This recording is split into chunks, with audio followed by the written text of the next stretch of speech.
ॐ सहना भवतु सहनो भुनक्तु सह वीर्यं करवावहै तेजस्विनावधीतमस्तु मा विद्विषावहै।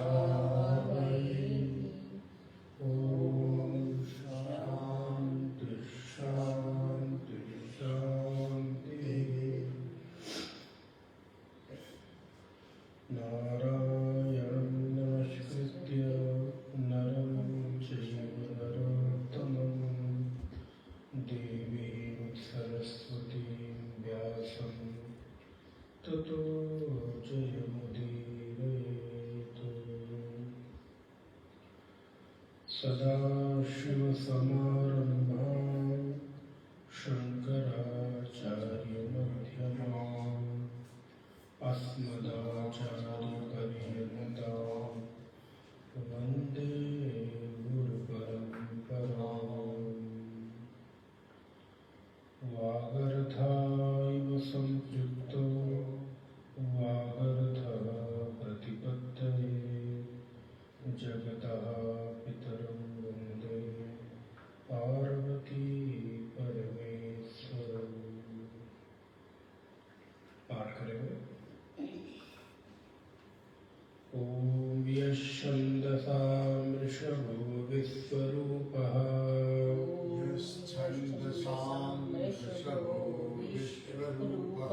छन्दोऽभ्योऽध्यमृतात् सम्बभूव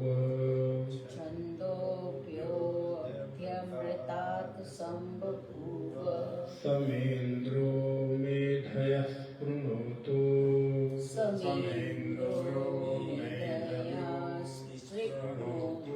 अमृतस्य देवधारणो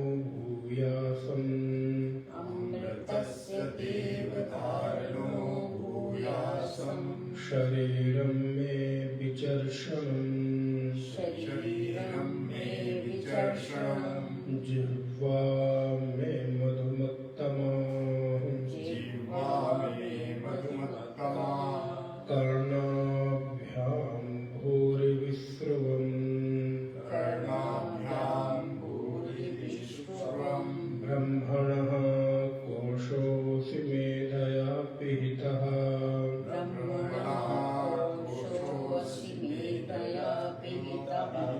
श्रुतं मे गोपाय आवहन्ते वितन्वानां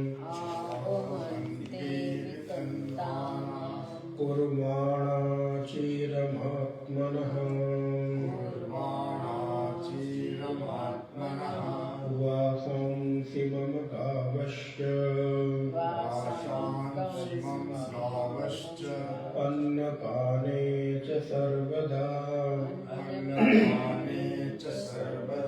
ततो मे श्रियमावह लोमशां पशुभिः सस्वाहा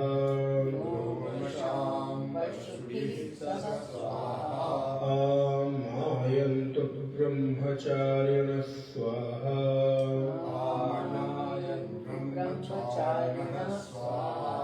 विमायन्तु ब्रह्मचारिणः स्वाहा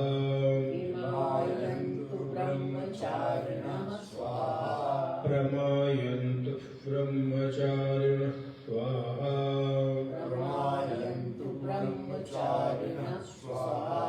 दमायन्तु ब्रह्मचारिणः स्वाहा शमायन्तु ब्रह्मचारिणः स्वाहा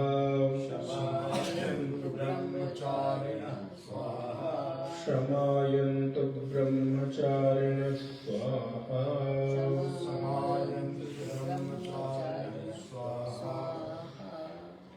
नारायण। पिछली कक्षा में हम लोगों ने देखा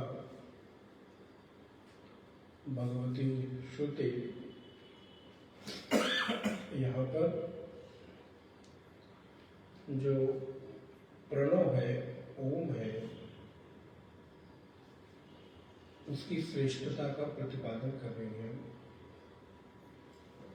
तो इस वजह से जो प्रणव है, ओम है, वो सभी वाणियों में व्याप्त है। क्यों? क्योंकि प्रणव का जो पहला अक्षर है वो आ होने के कारण, और अकार सर्ववर्णानाम, भगवान गीता में कहते हैं मैं सभी वर्णों में अकार हूँ, अर्थात जितने भी वर्ण, जितने भी अक्षर, जितने भी शब्द हम बोलते हैं, सारे शब्दों में एक चीज जो कॉमन है वो है आ के बिना कोई शब्द बोला नहीं जा सकता। इस भाव को लेते हुए प्रणव जो है, ओम जो है, वो सभी वाणियों में व्याप्त है। इस वजह से उसकी श्रेष्ठता को यहाँ पर प्रतिपादन किया गया। और जो सबसे मुख्य बात है कि ऋषि आवाहन करता है, अपनी इच्छा व्यक्त करता है, और अगर एक बार देखें तो ऐसा दिखेगा कि मानो ऋषि कामना वाला लग रहा है कि कोई कामना उसके भीतर बैठी है और वो पूरा करने के लिए प्रार्थना कर रहा है। और सच बात भी है, अगर हमारी कामना है तो हम किससे कहने जाएंगे? तो इसमें कोई दोष नहीं है। अगर हमारी कामना है तो है। और यहाँ पे ऋषि एक कामना वाला प्रतीत हो रहा है, क्या क्या नहीं मांग रहा है, अर्थात जीवन की सारी मांग ऋषि भगवान के सामने रखता है, उस परमात्मा के सामने रखता है। सबसे पहले जो मांग है कि समेंद्रो मेधया स्पृणोतु, मेरी जो मेधा है, मेरा जो मन है, वो बलवान हो। किस लिए? वो अमृतस्य देव धारणो भूयासम, मैं अमृत को धारण कर सकूं। अमृत को धारण कर सकूं अर्थात अमृत तत्व को बताने वाली ब्रह्म विद्या को धारण कर सकूं। ध्यान रखिएगा, यहाँ अमृत को धारण करने का तात्पर्य है मेधा में अमृत तत्व जिससे प्राप्त होता है, अमृत तत्व से जो प्राप्त होता है वो है अमृत तत्व, ब्रह्म विद्या। तो ब्रह्म विद्या को मैं चित्त में धारण कर सकूं। इसीलिए प्रायः कहा जाता है कि वेद को अपने मन से पढ़ने से अर्थ नहीं निकलता जब तक गुरु परंपरा से न पढ़ा जाए। कि अब अगर इसका सीधा सीधा शब्दार्थ करें तो अमृत को धारण कर सकूं, तो अमृत को कैसे धारण कर सकूं? तो अमृत को धारण कर सकूं अर्थात अमृत को बताने वाली जो ब्रह्म विद्या है उसको मैं धारण कर सकूं। और शरीरम में विचर्षण, मेरा शरीर मजबूत बने। मेरा शरीर कैसे बने? बोले मेरा शरीर उस ब्रह्म विद्या के अनुसंधान के अनुरूप बन सके। मेरे शरीर में उतना बल हो, उतना तेज हो, उतनी सामर्थ्य हो। लेकिन एक बार आप देखेंगे प्रायः जितने मानसिक रूप से काम करने वाले लोग हैं उनके शरीर उतने ही कमजोर पाए जाते हैं। जो शरीर से बलवान होते हैं वो मानसिक रूप से कमजोर होते हैं। मानसिक रूप से कमजोर का तात्पर्य मैं नहीं कह रहे कि उनके पास बुद्धि नहीं होती, लेकिन उनकी जो मेधा है वो थोड़ी स्थूल होती है। जो हमारे मजदूर वर्ग है, लेबर क्लास है, आप देखिए, आप उनसे अपेक्षा नहीं कर सकते कि वो कोई आपके बौद्धिक रूप से आपके सहयोगी बन सके,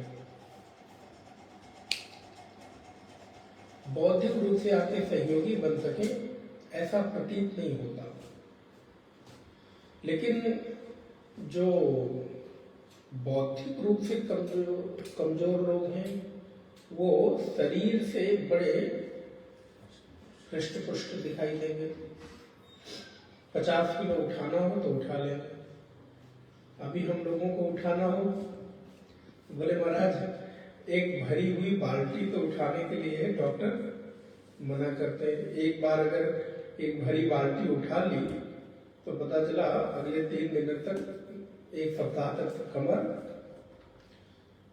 लेकिन वहीं दूसरी तरफ एक व्यक्ति है जो ट्रक में 50 किलो, 1 क्विंटल की बोरी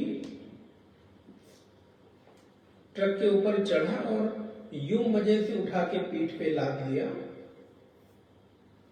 और उस उतनी ऊंचाई ट्रक से आराम से उतरता हुआ चला आया, ले आकर नीचे बोरी पटक दी। यहाँ दूसरी तरफ 1 किलो वजन तो छोड़ो, अपना वजन लेकर भी ट्रक पर चढ़ना और उतरना भारी है, संभव नहीं हो सकता। तो क्या हुआ, बोले शरीरम में विचर्षणम। इसलिए योगी मांग करता है बुद्धि तो प्रज्ञावान हो, लेकिन शरीर भी कमजोर ना हो, शरीर में भी हृष्ट पुष्ट बना रहे। जिह्वा में मधुमत्तमा, ये बहुत जरूरी है कि हमारी जिह्वा मधुमती हो।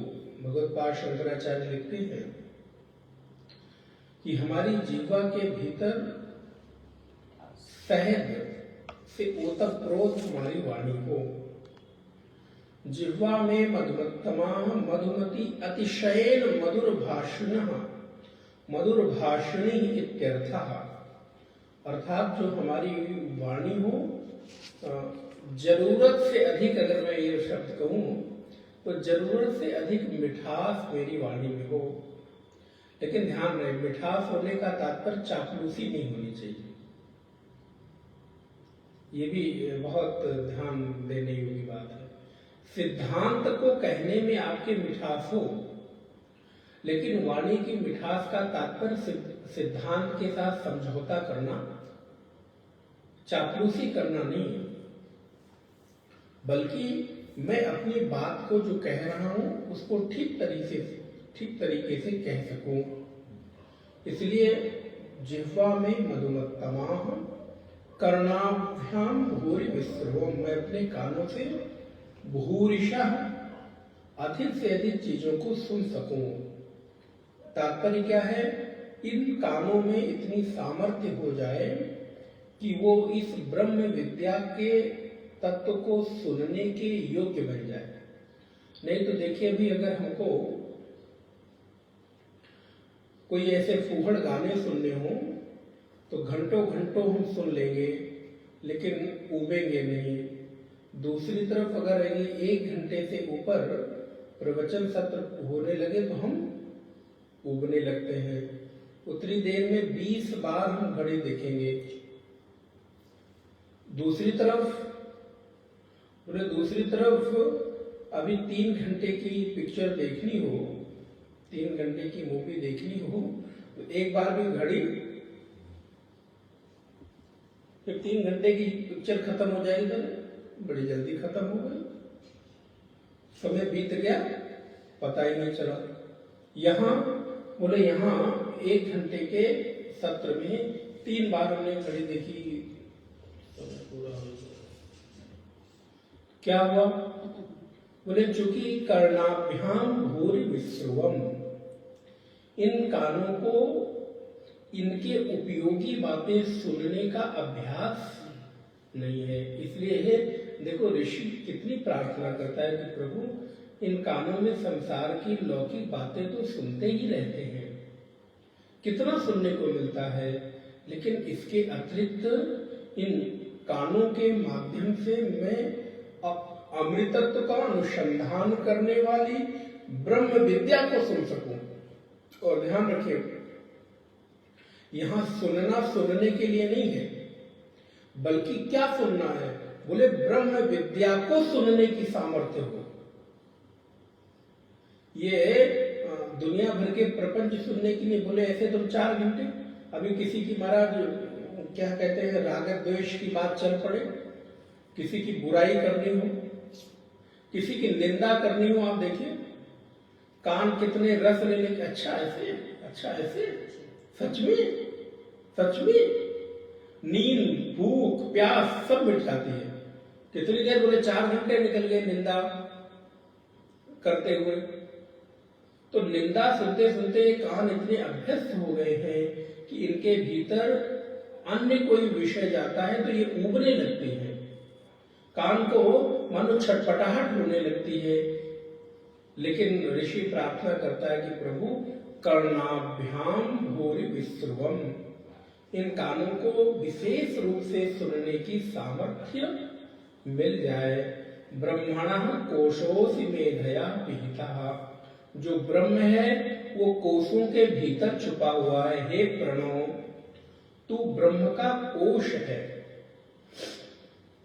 ब्रह्म का कोश क्या है? प्रणव, अर्थात प्रणव को खोलते जाएंगे, प्रणव का परत उतारते जाए तो अंदर निकलेगा क्या?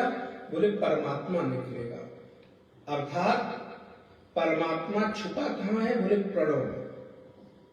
या प्रणव के आश्रय से मिलेगा कौन? बोले परमात्मा। एक ही बात। अगर प्रणव का आलंबन लेते हैं तो उससे अनुसंधान करके तब तो क्या निकलेगा? बोले प्रणव से, ओम से परमात्मा निकलेगा। परमात्मा को खोजना हो, बोले प्रणव को खोजते चले जाओ, प्रणव को परत दर परत खोलते चले जाओ, वहां से निकलेगा कौन?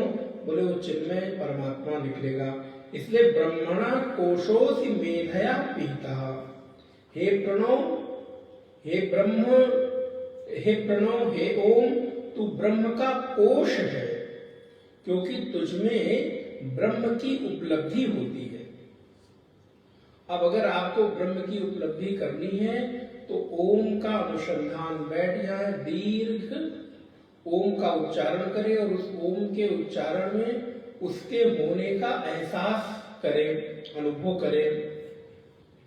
और कोशोऽसि मेधया पिहितः, और तू लौकिक बुद्धि से ढका हुआ है। पिहिता, तू ढका हुआ है। किससे? बोले जो हमारी लौकिक बुद्धि है ना, उससे तू ढक गया है। तो परमात्मा किससे मिलेगा? बोले अलौकिक बुद्धि से मिलेगा। इसीलिए तो गीता में कृष्ण अर्जुन को क्या देते हैं? बोले दिव्यम ददामि ते चक्षुः। अर्जुन तो इन चर्म चक्षुओं से मेरे विराट रूप को नहीं देख सकता, इन चर्म चक्षुओं से मेरे व्यापक अनंत रूप को नहीं देख सकता। इसलिए तुझे विराट रूप दिखाना है तो सबसे पहले तेरे भीतर वो चक्षु देने पड़ेंगे। बोले चक्षु क्या है? बोले दिव्यम ददामि ते चक्षुः, मैं तुझे दिव्य चक्षु दे रहा हूं, तुझे वो अलौकिक प्रज्ञा दे रहा हूं, वो अलौकिक सामर्थ्य दे रहा हूं, जिसके माध्यम से तू मुझे देख सकता है, अनुभव कर सकता है। इसलिए आज हमारी इस लौकिक बुद्धि में परमात्मा ढक गया है। अतः हे प्रणव, हे ओम, तू इस ओम के अनुसंधान से मैं परमात्मा को खोजना चाहता हूं। इसलिए मेरी जो बुद्धि है उसके पर्दे को हटा दे। अब ईशावास्य उपनिषद का मंत्र स्मरण करें।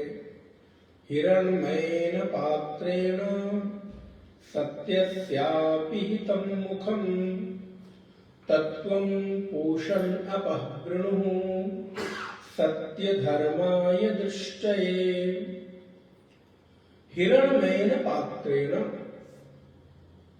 ऋषि प्रार्थना करता है, साधक कहता है सूर्य देव को देखकर कि हिरण्मयेन पात्रेण, हे सूर्य देव, आपकी ये जो किरणें हिरण्य की तरह, हिरण्य माने सोने की तरह चमक रही है। अच्छा देखो सूर्य की किरण कैसी चमकती है? सोने की तरह चमकती है। और अगर विशेष रूप से देखना हो तो प्रातः कालीन जो सूर्योदय बेला है उस समय देखिए बिल्कुल चमकता हुआ स्वर्ण। और स्पष्टता से देखना हो तो प्रातः कालीन कैलाश का दर्शन करिए, बिल्कुल कैलाश का जो शिखर है चमचमाता हुआ सोने के जैसा दिखाई देता है। जब आप बर्फ से ढकी हुई चोटी के ऊपर सूर्य की किरणों को पड़ता हुआ देखते हैं तो मालूम पड़ता है कि पूरा पूरा पहाड़ सोने का हो गया है। तो इसलिए हिरणमयेन पात्रेण, ये आपका हिरणमय जो पात्र है, सत्यस्या पिहितम मुखम, मेरे लिए ढक गया है, इसलिए इसको क्या करो, बोले अपिहितम, इसको खोल दो। क्यों खोल दो? बोले सत्य धर्माय दृष्टये, मुझ सत्य धर्मा के लिए, मुझ साधक के लिए अपना ढका हुआ मुख खोल दो, जिसके भीतर मैं समाहित होकर आपके साथ एकाकार हो जाना चाहता हूं। तो इसी प्रकार हमारी लौकिक बुद्धि के माध्यम से वो जो परमात्मा है वो ढक गया है। वो कैसे पता चलेगा? बोले अलौकिक बुद्धि से। भगवत पाद लिखते हैं भाष्य में,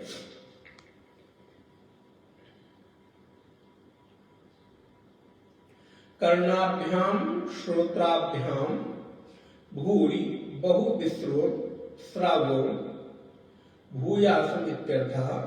कैसे सुनना है, क्या सुनना है?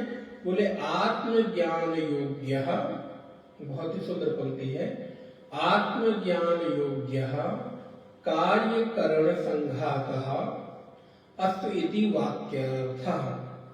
बोले कार्य कारण का जो संघात है, उस कार्य कारण के संघात को हमारी जो इंद्रियां हैं वो उसको समर्थवान बना सके, जिससे मैं आपको जान सकूं। इस वजह से भगवत पाद कहते हैं कि मेरी बुद्धि, मेरा इंद्रिय, मेरा शरीर आत्मज्ञान के योग्य हो जाए। पूरे वाक्य का अर्थ इतना ही है कि मेरा शरीर और मेरी इंद्रियां उस ब्रह्म तत्व को प्राप्त करने के, आत्मज्ञान को प्राप्त करने के योग्य हो जाए। बुद्धि ऐसी याचना करे। और ध्यान रहे मेरे भाई बहन, एक और विचार मन में आ रहा है, ये आप याचना ना करो, ये आपके बस में नहीं है। कोई व्यक्ति सोचे बिना याचना के मैं रह जाऊं, सवाल ही नहीं उठता। विचार करिए, याचना करना आपकी मजबूरी है, आपकी विवशता है। न चाहते हुए भी बुद्धि कुछ ना कुछ याचना, कुछ चाहेगी चाहेगी। अच्छा, जब बुद्धि को कुछ चाहना ही है तो क्यों ना ऐसा कुछ चाहा जाए जो मेरे कल्याण का हेतु बन जाए। हम प्रतिक्षण कुछ ना कुछ मांगते ही रहते हैं ना। अच्छा, ये मांगना कोई बुराई नहीं है, नहीं मांगेंगे और अपने भगवान से नहीं मांगेंगे, किससे मांगेंगे? मांगेंगे, लेकिन ऐसा कुछ क्यों ना मांगा जाए जिस मांगने से जीवन भर के लिए मांग खत्म हो जाए। अब ऐसा क्या मांगना जो आज मांगा और कल फिर मांगने के लिए बुद्धि खड़ी तैयार बैठी रहे। बोले इसलिए मांगो, लेकिन कैसी मांग मांगो? बोले जो मांग मांग लो तो जब पूरी हो जाए तो बुद्धि तृप्त हो जाए, बुद्धि संतुष्ट हो जाए। अच्छा बताओ, आप भोजन कब तक मांगते हो? जब तक आपको क्षुधा रहती है तब तक दाल भी ले आओ, सब्जी भी ले आओ, रोटी भी ले आओ, सैलेड भी ले आओ, चटनी भी ले आओ, अचार भी ले आओ, मिठाई भी ले आओ। अच्छा अभी सुनो, थोड़ा चावल भी दे दो। क्यों? क्योंकि अभी क्षुधा सता रही है। और जैसे ही आपको लगता है कि आपको वो तृप्ति मिल गई, आपकी मांग क्या होती है? फिर कितनी भी अच्छी, कितनी भी स्वादिष्ट वस्तु आपके सामने क्यों ना आ जाए, आपकी मारे अब पूरा हो गया। अब पुनः 4 घंटे 6 घंटे के बाद जब भूख लगेगी तो फिर देखेंगे, लेकिन उतनी देर के लिए आपकी मांग समाप्त हो गई। बोले ऐसे ही बुद्धि की मांग है। ये बुद्धि भी तब तक मांगती रहेगी नारायण जब तक इसको तृप्ति न मिल जाए। ये बुद्धि तब तक मांगती रहेगी जब तक इसकी भूख न मिट जाए। इसलिए इस बुद्धि की भूख को मिटाएं कैसे? बोले प्रभु आप मिल जाओ, मेरी बुद्धि में ब्रह्म विद्या उतर जाए, मेरी बुद्धि में अमृत को धारण करने वाला तत्व उतर जाए। फिर क्या होगा? बोले मेरी मांग सदा सदा के लिए समाप्त हो जाएगी। मेधा च तदर्थमेव हि प्रार्थयन्ते ब्रह्मणा परमात्मा कोशोऽसि। बोले तुम ही ब्रह्मणा प्रतीकम त्वयि ब्रह्मोपलब्धे मेधया लौकिक प्रज्ञया पीता आच्छादिता सा तुम सामान्य प्रज्ञेयी अविदित्वात् इत्यर्थः। बोले लौकिक मेधा का तात्पर्य है कि वो ब्रह्म तत्व सामान्य प्रज्ञा से नहीं मिलने वाला, अर्थात आप जैसी सामान्य दिनचर्या सामान्य व्यवहार करते हैं इससे नहीं मिलने वाला। उसके लिए आपको थोड़ा तो कुछ अलग करना पड़ता है। अब जैसे साधना करने के लिए थोड़ा तो आपको जप, थोड़ा ध्यान, थोड़ा अलग से कोई न कोई प्रयत्न तो करने ही पड़ते हैं, इसलिए आपके भीतर थोड़ी दिव्यता प्रकट होती है। बोले ऐसे ही लौकिक प्रज्ञा से नहीं बल्कि अलौकिक प्रज्ञा से आप मिलते हो।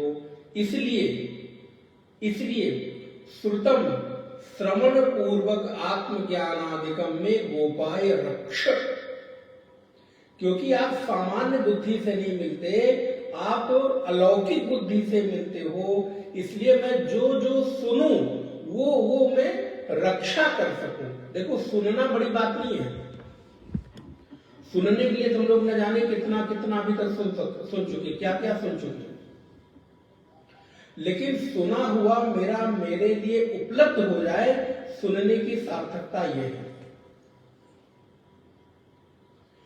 जो मैं सुन रहा हूं वो मेरा सुना हुआ जरूरत पड़ने पर मेरे लिए उपलब्ध हो जाए, इसलिए मेरा सुना हुआ मेरे सुने हुए तत्व की रक्षा करो। देखिए मांग में कितनी गहराई बढ़ती जा रही है। पहले तो ऋषि मांग करता है कि मैं खूब सुनूं, बोले खाली सुनता ही ना रहूं, ऐसे तो जिंदगी भर सुनता रहूंगा, क्या मतलब रहा। बोले मेरा सुना हुआ मेरे लिए उपलब्ध हो जाए, मेरे काम आ जावे, इसलिए श्रुतम में गोपाय, मेरा जो सुना हुआ, गोपाय माने होता है रक्षा करना, छुपा के रखना। तो बोले मेरा जो भी सुना हुआ है वो सुने हुए की आप रक्षा करो। श्रुतम में गोपाय आवहंती वितन्वाना, और मेरे द्वारा जो भी चीजें हो रही हैं उनका विस्तार हुए।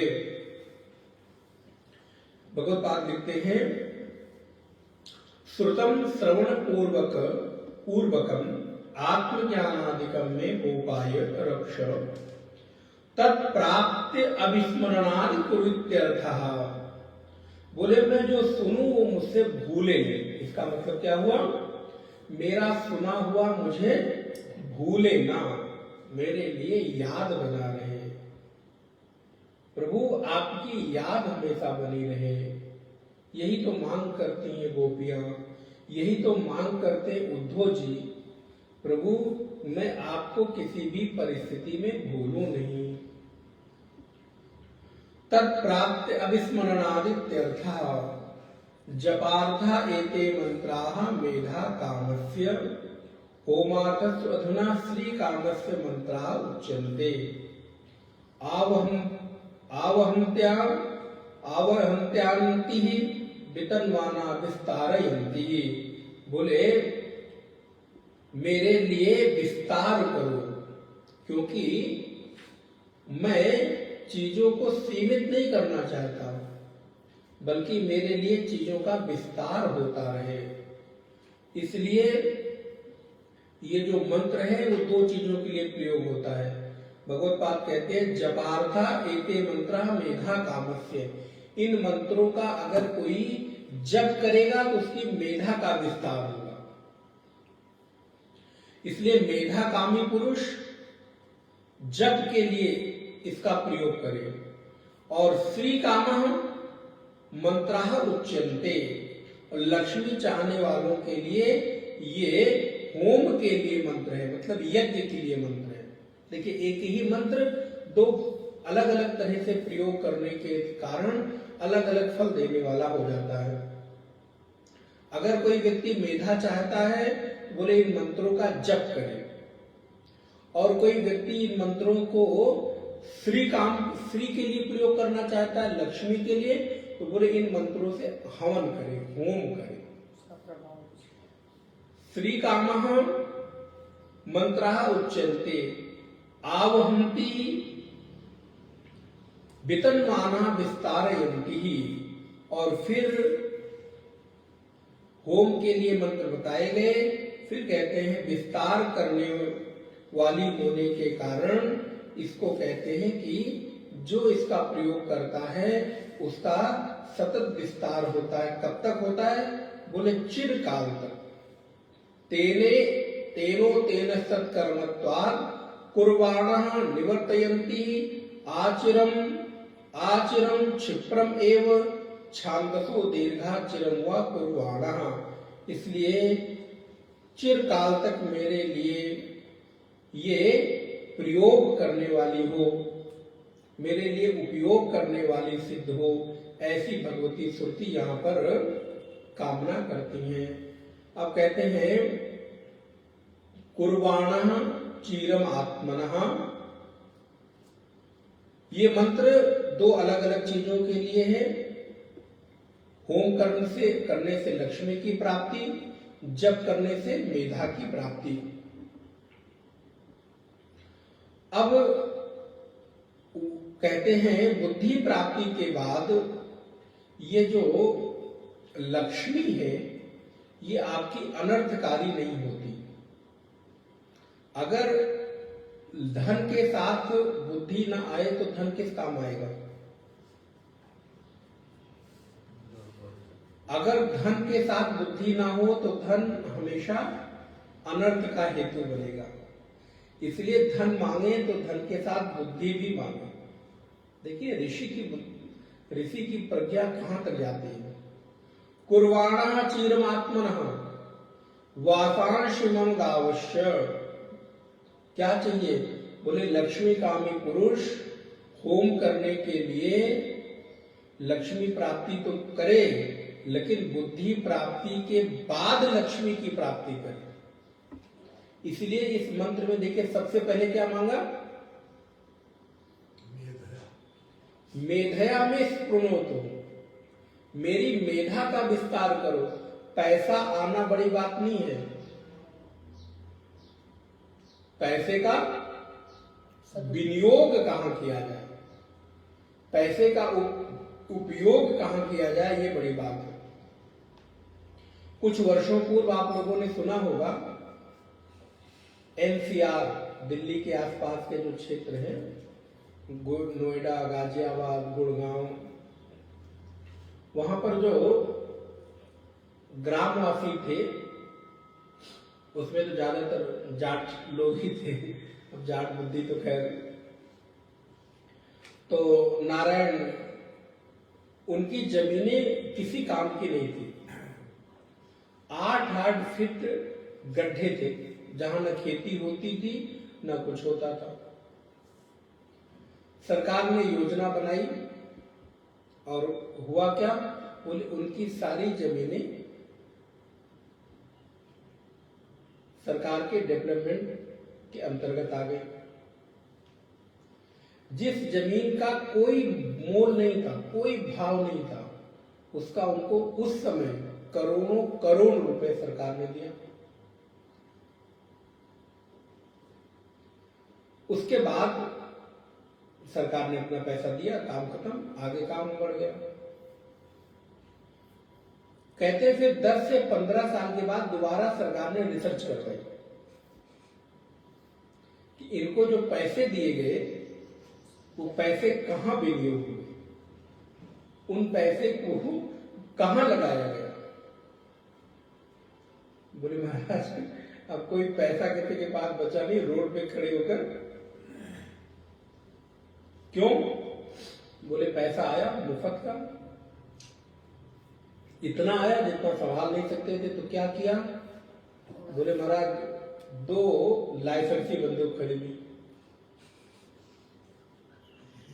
1-2 बड़ी गाड़ियां खरीदी और रोज शाम को बैठकर ताश और उसके साथ क्या चलता है आप समझ सकते हैं। परिणाम क्या हुआ? बोले 2, 4, 5 सालों में, 10 सालों में अब ना उनके पास लक्ष्मी रही और ना उनके पास भूमि रही। उसमें से कुछ 2-4 जो बुद्धिमान लोग रहे होंगे उन्होंने अपने जीवन को सार्थक कर लिया, उन्होंने उसका विनियोग करके उसका लाभ ले लिया। धन आए अच्छी बात है, लेकिन धन के साथ भगवान से बुद्धि भी मांगे। प्रभु धन का विनियोग कहाँ करूं, धन का प्रयोग कहाँ करूं, ये भी जरा आप बताना।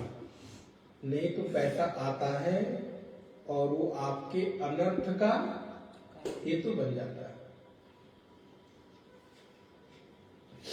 इसलिए ऋषि ने प्रार्थना की, मांग की, प्रभु मेरी बुद्धि को सद्बुद्धि बनाओ, मेरी बुद्धि को ऐसा बनाओ कि धन मेरे लिए अनर्थ का नहीं, मेरे लिए सार्थकता का हेतु बने। इसलिए पैसा आते ही आप देखिए लोगों में कितने बदलाव आने शुरू हो जाते हैं। आता एक है पैसा, लेकिन अपने साथ में 10 और बुराइयों को लेकर। हमारे यहाँ पैसा आए ये मना नहीं किया गया, ध्यान रखिएगा। ऋषि मांग करता है वासांश मन गावश्य, मुझे खूब बड़ी बड़ी गायें मिले।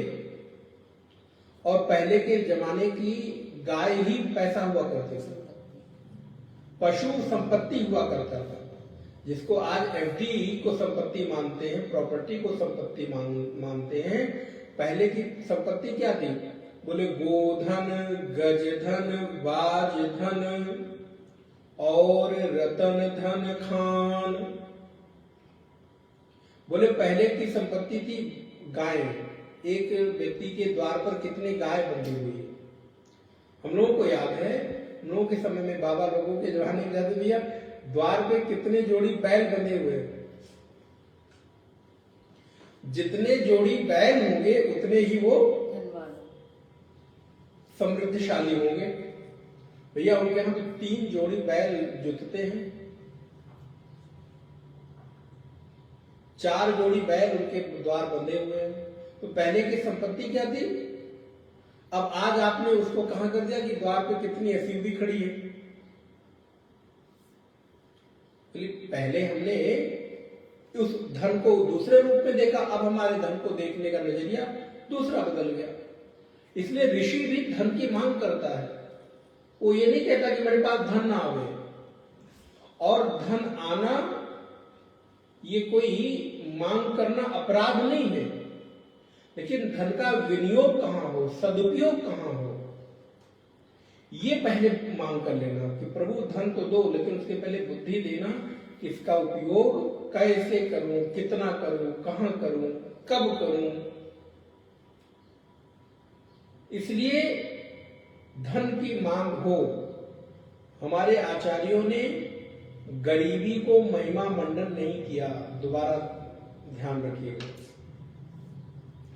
गरीबी महिमा मंडन करने के लिए नहीं होती। मैं बहुत गरीब हूं तो इसलिए महिमा मंडन हो।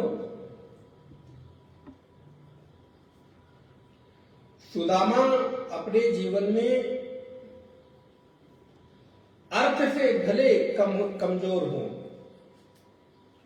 लेकिन कभी भी उनके पास विद्या का धन, विचार का धन, तप का धन, इसमें कमजोर नहीं रहे। इसलिए धन का पैमाना केवल संपत्ति नहीं हो सकती, बल्कि क्या मेरे पास विद्या का धन है कि नहीं, मेरे पास विचार का धन है कि नहीं, मेरे पास तप का धन है कि नहीं, मेरे पास लोगों के आदर और सम्मान का धन है कि नहीं, मेरे पास क्या लोगों के बीच में ख्याति का धन है कि नहीं। हमने धन का पैमाना केवल कुछ गाड़ी मोटर बंगला घर मकान दुकान तक ही सीमित कर दिया। बोले नहीं, धन केवल वही नहीं है। धन ये है कि आप कितने लोगों के बीच में जाने जाते हैं, और जाने जाते हैं तो कैसे जाने जाते हैं, ये है धन का पैमाना। हमारे धन का पैमाना है कि वो धन आ तो रहा है, लेकिन उसका विनियोग कहां हो रहा है। इसलिए गरीबी को महिमा मंडन न किया जाए। गरीबी कोई महिमा मंडन करने की चीज थोड़ा ना है। इसलिए प्रत्येक शास्त्रों ने, प्रत्येक उपनिषदों ने, प्रत्येक छोटे छोटे स्तोत्रों के बाद उस स्तोत्र की जो फलश्रुति है वहां क्या लिखा गया, ध्यान दिया कभी आपने? जो या पढ़े हनुमान चालीसा, होय सिद्ध साखी गौरी सा। क्या है ये? एक कालम, द्विकालम, त्रिकालम हुआ, पठे न रहा। इस स्तोत्र को एक बार, दो बार, तीन बार जो पढ़ता है वो क्या होता है? बोले जिसके भीतर पाप की वृत्ति है वो पाप से रहित होता है, धनहीन धनवान होता है, विद्यार्थी विद्या प्राप्त करता है, धनार्थी लभते धनम, मोक्षार्थी लभते गतिम, विद्यार्थी लभते विद्याम। बोले जो आप चाहोगे वो आपको मिलेगा, इसलिए चाहना अपराध नहीं है। आपकी मांग नाजायज नहीं है, जायज है, लेकिन मांग जायज हो, लेकिन उसका विनियोग कहां हो, इस पर ध्यान देने की बात है। इसलिए मेरा धन अनर्थ का नहीं, मेरा धन सार्थकता का हेतु है। नहीं तो प्रायः धन अनर्थ का हेतु बन जाता है।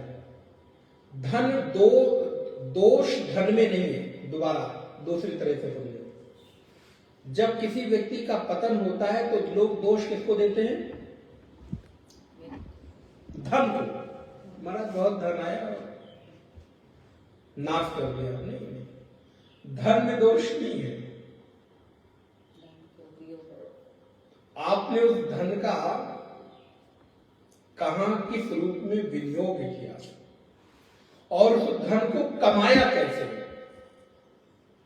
इसलिए हमारे यहां धन हमेशा धर्म के प्रकाश में कमाया जाता है। दोबारा रिपीट करना, धन कमाना बुरी बात नहीं है, धन का होना बुरी बात नहीं है, लेकिन क्या वो धन धर्म के अनुरूप है कि नहीं। इसलिए जब चार पुरुषार्थ की बात आती है तो सबसे पहले क्या आता है?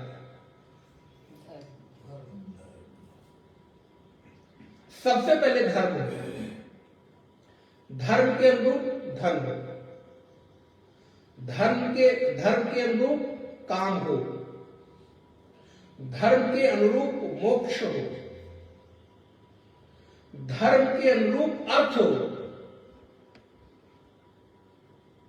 अर्थ को कमाना बुरा नहीं है, लेकिन क्या धन अर्थ धर्म के अनुरूप है कि नहीं। काम बुरी बात नहीं। मनुष्य जन्म है, शरीर मिला है, इस शरीर की आवश्यकताएं हैं, ये शरीर मांग करता है, तो इसमें कौन सी बहुत बड़ी आश्चर्य की बात है। शरीर की अपनी आवश्यकता है, उसको अच्छा खाने को चाहिए, उसको अगर अच्छा पहनने को चाहिए, उसको अच्छा देखने को चाहिए, अच्छा सुनने को चाहिए, अच्छा स्वाद चाहिए, अच्छा स्पर्श चाहिए। इसमें कौन सी बहुत बड़ी आश्चर्य की बात हो, कौन सी ऐसी अलौकिक सी ऐसी बात हो गई कि जो बहुत बड़ी चर्चा का विषय हो। बोले अगर मेरे शरीर की आवश्यकता अच्छा वस्त्र पहनना है तो शरीर, हमारी आंखें अच्छी चीजें देखना भी तो चाहती हैं, कान अच्छे संगीत सुनना चाहता है, हाथ अच्छा स्पर्श चाहता है, मन अच्छा चिंतन चाहता है। तो शरीर के भीतर यदि काम है तो वो बुरा काम हो गया, लेकिन वो काम कैसा हो? बोले धर्म के अनुरूप हो, धर्मानुगामी काम। इसको इस तरह पकड़े, धर्मानुगामी अर्थ, धर्मानुगामी काम, धर्मानुगामी पुरुषार्थ, धर्मानुगामी आपका जीवन हो तो प्रत्येक कृत्य आपका धर्म है, वो पाप नहीं है। हमारी समझ गंदी होती है तो मुझे लगता है कि बस ये चीज तो, अरे ऐसा आप कैसे कर सकते हैं? क्यों नहीं कर सकते? मुल्क जब मिला, अगर मैं खा रहा हूं तो आप खा कैसे सकते हैं? तो क्या खाना अपराध हो गया क्या? भूख लगी है तो भूख है तो भूख, आपको भोजन चाहिए, आप भोजन करते हैं ना। भोजन करना तो आप पाप नहीं समझते, अच्छा देखना पाप नहीं समझते, अच्छा सुनना पाप नहीं समझते। तो जो शरीर की काम है वो पाप कैसे हुआ? लेकिन वो काम कैसा? बोले धर्म के प्रकाश में, धर्मानुगामी काम हो। आपके काम के द्वारा, आपके किसी कृत्य के द्वारा किसी का अहित ना होता हो, किसी के को प्रताड़ित करके, किसी को सता के, किसी का अपहरण करके आप कोई चीज का भोग न भोगे। नहीं तो उपनिषद कैसे कहता, कुर्वन्नेवे कर्माणि जिजीविषेक्षतगम समाः एवं कोई नाम लिखा अस्ति न कर्म लिप्यते नरे। उपनिषद कैसे कहता, ईशावास्यमिदं सर्वं यत्किंच जगत्यां जगत् तेन त्यक्तेन भुंजीता। भोग करो ना भाई, तेन त्यक्तेन भुंजीता। बस कैसे? बोले मां गृधा कर्तृ धर्म, किसी दूसरे के धन पर लोभ वृत्ति करके भोग मत करो, बाकी तुम करो ना, जितनी तुम्हारी आवश्यकता है, जितनी तुम्हारी सामर्थ्य करो। लेकिन व्यक्ति अपने अनुरूप चीजों को देखने की, चश्मा कैसा पहनेगा? बोले जैसा मैंने पहन रखा है वैसा ही दिखाई देना चाहिए, ऐसा नहीं होता। धर्मानुरूप काम, धर्मानुरूप अर्थ आपके जीवन की सार्थकता सिद्ध करता है। इसलिए ऋषि मांग करता है, वासांश मम गावश्य राम राम, मेरे पास गऊ का विस्तार हो, मेरे पास ऊनी कपड़े का विस्तार हो। महाराज लगता है कि कौन से कंट्री में रहता होगा ऋषि, ऑस्ट्रेलिया वगैरह में, कितनी ठंड वाले। वासांश मम गावश्य अन्न पाने च सर्वदा ततो में श्रियमावह लोमशाम पशुभिः स्वाहा। मेरे पास रोएदार पशु आवे। अच्छा, रोएदार पशु आएंगे तो क्या होगा? लोमशाम पशुभिः स्वाहा। मेरे पास ऊन वाले गर्म पशु जो होते हैं उनका विस्तार होवे। मेरे पास गायों का विस्तार हो, मेरे पास वस्त्र का विस्तार हो, मेरे पास अन्न का विस्तार हो, मेरे पास लक्ष्मी का विस्तार हो। और विस्तार ना हो, आओ चारों तरफ से मेरे पास आओ। लोमसाम पशुभिः स्वाहा, अर्थात जहां इधर उधर कहीं भटक रहे हो मेरे पास चले आए। ये कह के ऋषि हवन करता है, होम करता है। आमायन्तु ब्रह्मचारिणः स्वाहा। क्या बात है, इस पर अगली कक्षा में थोड़ा और विस्तार करेंगे। बोले मेरे पास ब्रह्मचारी लोग मेरे पास आवे, स्वाहा। आमायन्तु ब्रह्मचारिणः स्वाहा, ऋषि है ना, अब वो थोड़ा कहेगा बेटा बेटी मेरे पास आवे। एक सन्यासी, एक महात्मा क्या कहेगा? मेरे पास अच्छे ब्रह्मचारी आवे। देखिए पहले बोले ब्रह्मचारी आवे, फिर क्या कहते हैं? विमायन्तु ब्रह्मचारिणः स्वाहा। ब्रह्मचारी तो आवे, ब्रह्मचारी का तात्पर्य साधक, संयमी।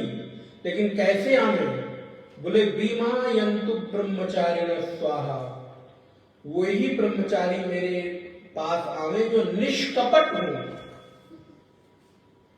शायद महात्मा को पता होगा कि आसपास बड़े कपटी लोग भी हमारा घेरे रहते हैं साधक के नाम पे। बोले महाराज सबसे बड़े उपद्रवी होते हैं, बातें करेंगे बड़ी मीठी मीठी, पीछे बोले महाराज पीछे पता नहीं क्या क्या चर्चाएं करेंगे। तो ऋषि प्रार्थना करता है मेरे पास साधक तो आवे, ब्रह्मचारी तो आवे, लेकिन कैसे? बोले विमायन्तु ब्रह्मचारिण स्वाहा। और कैसे ब्रह्मचारी आवे? बोले प्रमायन्तु ब्रह्मचारिण स्वाहा। बोले वही ब्रह्मचारी मेरे पास आवे जो यथार्थ ज्ञान को धारण करे। स्वाहा। फिर बोले प्रमायन्तु ब्रह्मचारिण स्वाहा, दमायन्तु ब्रह्मचारिण स्वाहा। बोले वही ब्रह्मचारी आवे, वही साधक मेरे पास आवे जो संयमी होंगे। मेरे पास ऐसे वैसे लोग ना आवे, बल्कि मेरे पास संयमी लोग आवे, मेरे पास अपने मन को धारण करने वाले लोग आवे, मेरे पास निष्कपट लोग आवे, मेरे पास यथार्थ ज्ञान को धारण करने वाले लोग आवे, मेरे पास अपनी बुद्धि में जो ब्रह्म तत्व को धारण करने की इच्छा रखते हैं वो लोग आवे। सब लोग ना आवे। दमायन्तु ब्रह्मचारिण स्वाहा, क्षमायन्तु ब्रह्मचारिण स्वाहा। जिनका मनोनिग्रह हो वो मेरे पास आवे। दमायन्तु इंद्रिय निग्रह, क्षमायन्तु मनोनिग्रह। तो मेरे पास इंद्रिय निग्रह वाले लोग आवे, मेरे पास मनोनिग्रह वाले लोग आवे। स्वाहा। और इतना मंत्र बोल के ऋषि क्या कहता है? हे प्रभु मेरे पास उन्हीं लोगों को भेजना जो यथार्थ लोग होंगे। देखो कितनी सुंदर मांग ऋषि करता है। मांगना पड़ेगा क्योंकि बिना मांगे कुछ मिलेगा नहीं। क्या कहते हैं? बच्चे को भूख लगती है तो बच्चा भी दूध जब तक रोता नहीं है उसको मिलता। आपको भी अच्छे साधक चाहिए तो क्या करोगे? भगवान से प्रार्थना करोगे ना। इसलिए प्रभु हम लोगों के आसपास भी अच्छे अच्छे ही साधक आवे। लेकिन महाराज बीच बीच में न जाने कहां पे कुछ उपद्रवी लोग भी तब पड़ते, लेकिन ये भी सच है, वो ज्यादा देर टिकते नहीं है। वो परमात्मा की सृष्टि बड़ी अद्भुत है। आएंगे थोड़े दिन रहेंगे फिर विदा हो जाएंगे।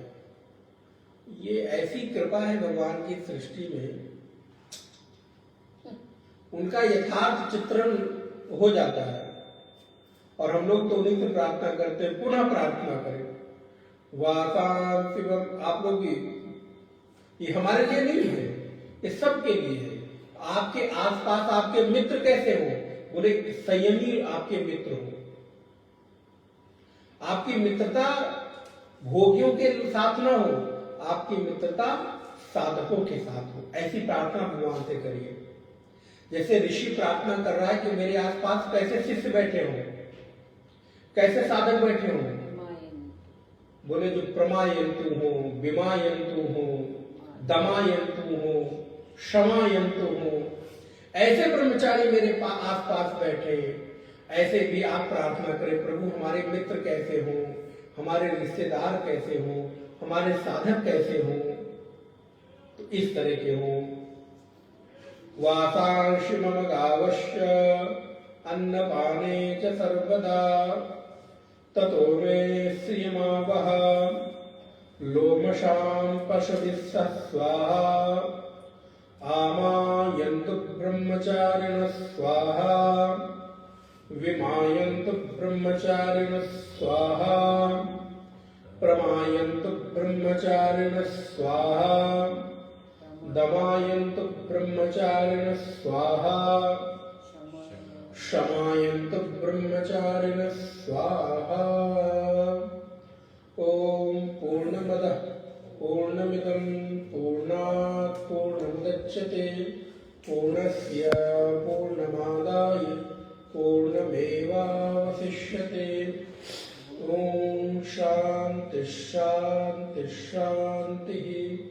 हरि ओम श्री गुरुभ्यो नमः। हरि ओम।